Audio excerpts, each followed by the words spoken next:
ഇന്ന് യഥാർത്ഥത്തിൽ ലോകമൊട്ടാകെ വളരെ ഭയത്തിലാണ്. അമേരിക്കയും ഇറാനും തമ്മിൽ ഒരു യുദ്ധം നടക്കാൻ പോകുന്നു എന്നാണ് കേൾക്കുന്നത്. അങ്ങനെ നടന്നാൽ അത്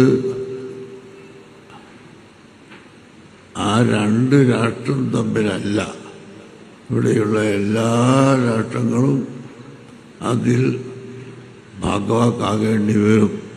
അങ്ങനെ ഒരു യുദ്ധം ഉണ്ടാകാൻ നമ്മുടെ രാജ്യത്തിന് കഴിവ് ഇല്ല. അതുകൊണ്ട് ആ യുദ്ധം ഇല്ലാത്തൊരു തീരുമാനത്തിലെത്താൻ നമ്മുടെ ഇന്ത്യ രാജ്യം ഉത്സാഹിക്കണം.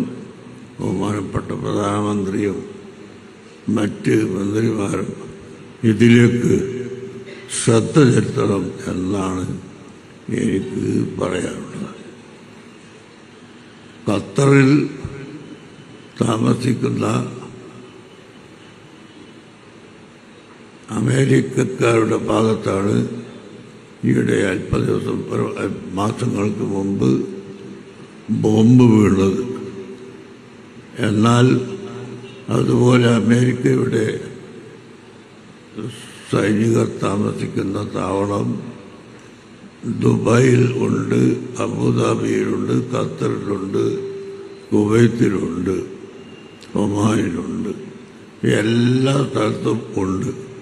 ഇവരെല്ലാമുള്ള സ്ഥലങ്ങളിൽ കൊണ്ടുപോയി ബോംബ് ഇടുന്ന പക്ഷം ആ രാജ്യങ്ങളിലുള്ള ജനങ്ങൾക്ക് വലിയ വിപത്താണ്.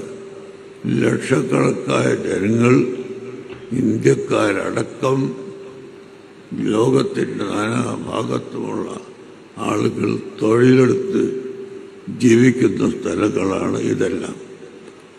അങ്ങനെയൊരു യുദ്ധമുണ്ടായാൽ ലോകത്ത് മുഴുവനും ദാരിദ്ര്യത്തിലേക്ക് പോകും എന്നത് തീർച്ചയാണ്. അതുകൊണ്ട് നമ്മുടെ ഇന്ത്യ അതിനൊക്കെ കഴിവുള്ള ഒരു രാജ്യമാണല്ലോ. നിർത്താനും നടത്താനും പഴയ കാലം മുതൽ ചേരിചേര